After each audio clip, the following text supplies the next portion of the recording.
సిద్దిపేట ప్రభుత్వ ఆసుపత్రి ఎదుట జూనియర్ డాక్టర్లు ధర్నాకు దిగారు. తెలంగాణలోని ప్రభుత్వ ఆసుపత్రుల్లో జూనియర్ డాక్టర్లకు స్టైఫండ్ సకాలంలో రావట్లేదని ఆందోళన వ్యక్తం చేశారు. తమ సమస్యలను వెంటనే పరిష్కరించాలని డిమాండ్ చేశారు.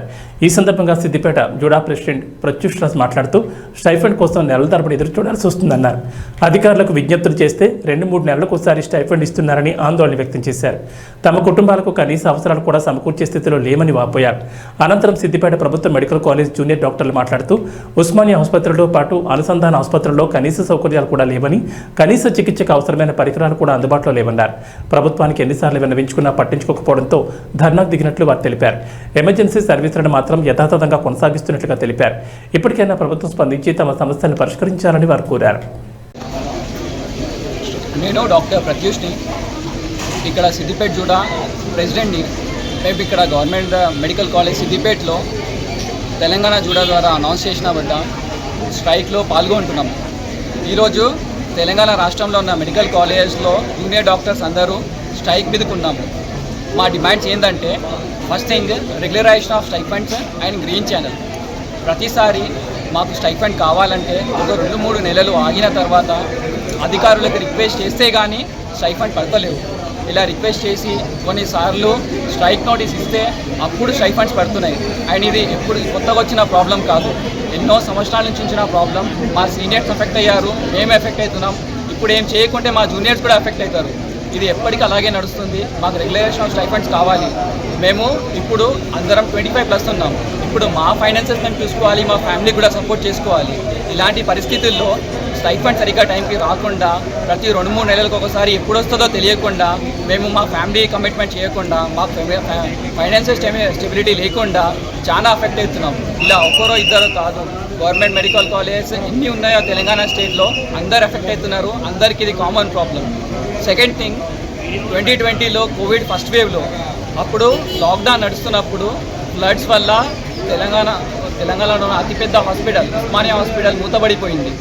ఇంతకు ముందు నుంచి చాలాసార్లు ఆ హాస్పిటల్ కూలపోవడం, లేకుంటే ఆ సీలింగ్ పేషెంట్స్ మీద, డాక్టర్స్ మీద పడడం అనేది జరిగింది. దీని ముందు కూడా స్ట్రైక్ జరిగాయి. కానీ అప్పటి నుంచి ఇప్పటి వరకు ఎలాంటి యాక్షన్ తీసుకోలేదు. ఉస్మానియా హాస్పిటల్కి కొత్త బిల్డింగ్ వస్తుందా లేదు, అది కూడా హామీ ఏమి ఇవ్వలేదు.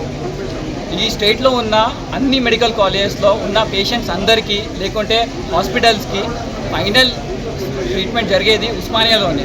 ఎటువంటి టెస్ట్ ఎక్కడ జరగకున్నా, ఏ ట్రీట్మెంట్ ఇక్కడ జరగకున్నా ఫైనల్లీ ఉస్మానియాలో జరుగుతుందనే హోప్ ఉంటుంది. ఒక పర్సన్ హెల్త్ కేర్ అఫోర్డ్ చేయలేని వాళ్ళు, ట్రీట్మెంట్ అఫోర్డ్ చేయలేని వాళ్ళకి అందరికీ ఫైనల్ హోప్ ఉస్మానియా. అలాంటప్పుడు మన స్టేట్లో ఉన్న అతిపెద్ద హాస్పిటల్ ఉస్మానియా ఇప్పుడు దీనమైన పరిస్థితిలో ఉంది. అక్కడ పేషెంట్స్కి బెడ్స్ లేకుండా, ఉండడానికి షెల్టర్ లేకుండా, ట్రీట్మెంట్ చేయడానికి స్థలం లేకుండా పేషెంట్స్ ఎఫెక్ట్ అవుతున్నారు, డాక్టర్స్ ఎఫెక్ట్ అవుతున్నారు. అది ఉండడం వల్ల స్టేట్కి కూడా పెద్దగా ఉపయోగం లేదు. సో ఉస్మానియాకి కొత్త బిల్డింగ్ కావాల్సిందే.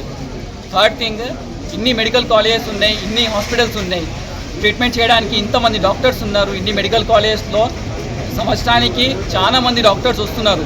అలాంటప్పుడు ఇంతమంది డాక్టర్స్ ఉన్నప్పుడు పేషెంట్కి ట్రీట్మెంట్ చేయడానికి basic facilities, basic investigations, basic medicines ఉండట్లేదు హాస్పిటల్లో. డాక్టర్స్ ఉన్నా కూడా వాళ్ళకి ఆ స్టాండర్డ్ ఆఫ్ మెడికేషన్ ప్రొవైడ్ చేయడానికి మెడిసిన్స్ లేనందువల్ల మేము కూడా మా ప్రొఫెషన్ని జస్టిఫై చేయలేకపోతున్నాము. పేషెంట్ కూడా బెటర్ కాలేడు. ఇలాంటి పరిస్థితుల్లో మెడిసిన్ లేనప్పుడు కూడా మేము ట్రీట్మెంట్ చేయలేము, పేషెంట్ కూడా బెటర్ అవ్వలేడు. ఇలాంటప్పుడు పేషెంట్స్ కూడా వాళ్ళ కండిషన్ బెటర్ అవుతలేదు, గవర్నమెంట్ హాస్పిటల్లో ట్రీట్మెంట్ సరిగ్గా అవుతలేదు అని డాక్టర్స్ మీద అటాక్ చేయడం స్టార్ట్ చేశారు. వాళ్ళ కోపాన్ని ఎలా బయటికి చెప్పాలో తెలియక డాక్టర్స్ మీద అటాక్ చేస్తున్నారు.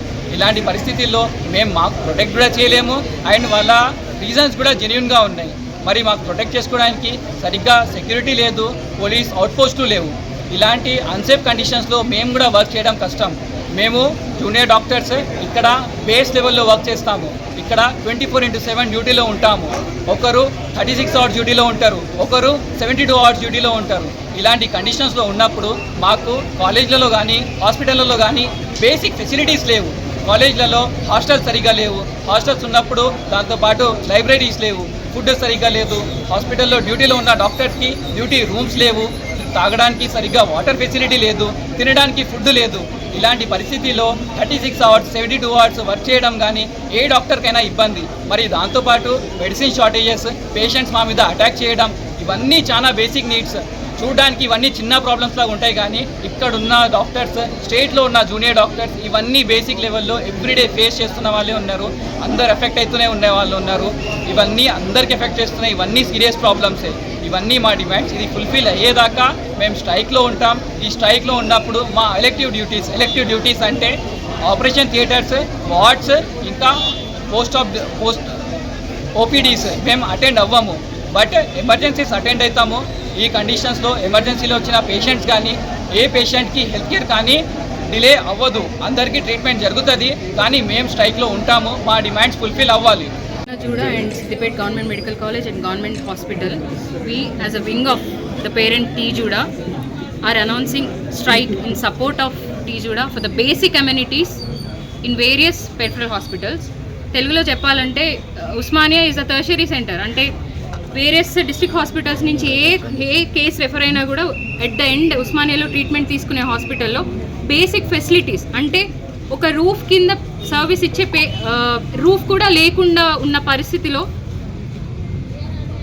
మెడికల్ కేర్, పేషెంట్ కేర్ అనేది కాంప్రమైజ్ అవుతుంది. చాలాసార్లు it has bin multiple times, 100 times కూడా ఇది నోటీస్లోకి తీసుకెళ్ళాము. అధికారులు వచ్చారు, విజిట్ చేస్తారు, ఫౌండేషన్ లే డౌన్ చేస్తామని చెప్తారు. బట్ నథింగ్ ఇన్ యాక్షన్లో ఒక్కటి కూడా చేయలేదు. And it has been multiply represented, but it has been avoided many times. Strike notice కూడా వేరియబుల్ టైమ్స్ ఇచ్చాము, but there has been no support, no aid. But finally we are announcing support to T Juda and we are on an indefinite strike. And indefinite strike ante it is not that we are boycotting all duties, we are only avoiding electives. Emergencies lo em compromise ledu. We are attending all the emergencies. Patient care is not getting compromised. And especially in Siddipet Juda represent చేయాలనుకుంటే ఇక్కడ despite of all the expectations, ఇది ఒక కొత్త medical college అయ్యుండి first batch of medicos graduate అయ్యి వెళ్ళిపోయిన తర్వాత కూడా basic facilities like BP apparatus అట్లాంటివి అవైలబుల్గా ఉండకపోవడం, డెస్పైట్ మల్టిపుల్ రిప్రజెంటేషన్స్ చేసి ఒక యాక్షన్ అనేది తీసుకోకపోవడం, బేసిక్ సర్వీసెస్ ఇక్కడ ప్రజలకి రాకపోవడం అనేది we want to represent with a strong voice. And we are not getting down. మేము ఇట్లనే ప్రొసీడ్ అవుతాము until our demands are met.